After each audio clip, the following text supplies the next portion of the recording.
Un saludo para todos. Con un mapa, una regla y un lápiz, dos hombres se sentaron hace más de un siglo a definir las bases de un acuerdo que marcaría el destino del Medio Oriente. Fue en una reunión secreta durante la Primera Guerra Mundial. Aquellos hombres eran Mark Sykes, representante del Imperio Británico, y François-Georges Picot, diplomático francés. En base a este acuerdo, las dos potencias organizaron una división del territorio que, según varios historiadores, sirvió de semilla para muchos de los conflictos que aún convulsionan a esta parte del mundo. Aunque, como veremos más adelante, también hay voces que señalan que el acuerdo Sykes-Picot no es la única causa de los enfrentamientos actuales. En este video te explicaré qué acordaron Sykes y Picot, por qué es importante en la historia del Medio Oriente, y entonces empecemos en los inicios del siglo XX. Después de 6 siglos, el Imperio Otomano, que más tarde se convertiría en Turquía moderna, estaba cerca del colapso. Los otomanos ya habían perdido muchos de sus dominios, pero aún mantenían una buena parte del Medio Oriente. Es precisamente en ese momento que los británicos respaldaron a los árabes en su rebelión contra el poder turco. Y según sugieren las fuentes históricas, al mismo tiempo les prometieron apoyar la independencia de sus pueblos. En 1914 llegó la Primera Guerra Mundial y los otomanos optaron por aliarse con Alemania y acabaron en el bando derrotado.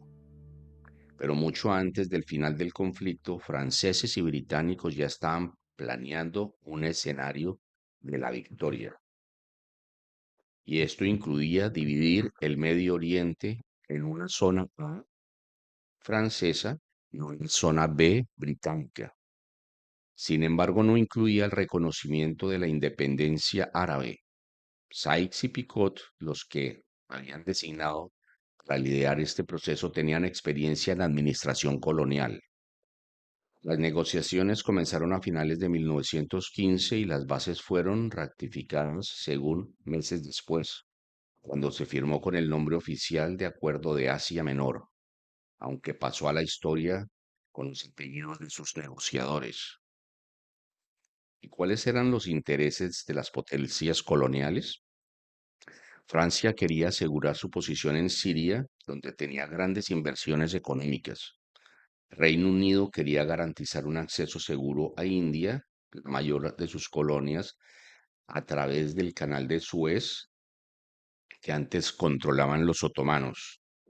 También fue importante el interés de los dos países por explorar el llamado oro negro de la región, el petróleo, uno de los recursos más codiciados del siglo XX. Fue con estos antecedentes que en 1920, en la ciudad italiana de San Remo, se formalizó la división del Medio Oriente entre los vencedores de la Primera Guerra y se estableció el mandato francés para la región siria y el mandato británico para Irak y Palestina, con la supervisión de la Sociedad de Naciones, el organismo que procedió a la ONU. Pero volvamos a las divisiones que establecieron el acuerdo. Aunque la geografía ayudó a definir en parte esas fronteras, varios historiadores dicen que se hicieron básicamente con regla y lápiz, sin tomar en cuenta las diferencias de una región muy heterogénea. Según el historiador Tarek Osman, británicos y franceses pensaron siguiente división. El Líbano sería un refugio para cristianos, especialmente los maronitas, y para los drusos. El valle de la Meca, cerca de la frontera entre Líbano y Siria, sería para los musulmanes y chiitas. Siria, a su vez, acogería el grupo demográfico más grande de la región, los musulmanes sunitas, y una considerable comunidad judía viviría en Palestina, donde ya habitaba una mayoría musulmana junto a cristianos y judíos. pero en la práctica las líneas trazadas por franceses y británicos no reflejaban exactamente las divisiones sectarias, tribales, religiosas o étnicas del Medio Oriente. Además, si bien el acuerdo mencionaba la necesidad de un territorio para los judíos, así como el respeto de los derechos políticos para los palestinos, no incluyó definiciones concretas sobre esta cuestión. En este punto hay que mencionar un precedente importante. En 1917 los británicos habían respaldado por primera vez el establecimiento de un hogar nacional para el pueblo judío en Palestina a través de la Declaración Balfour, un documento que se convirtió en parte integral del mandato británico y que según la ONU fue fundamental en la historia de los palestinos. En las décadas posteriores, el acuerdo Sykes-Picot y ante las frustradas promesas de independencia, se produjeron varias revueltas árabes contra las autoridades británicas y francesas.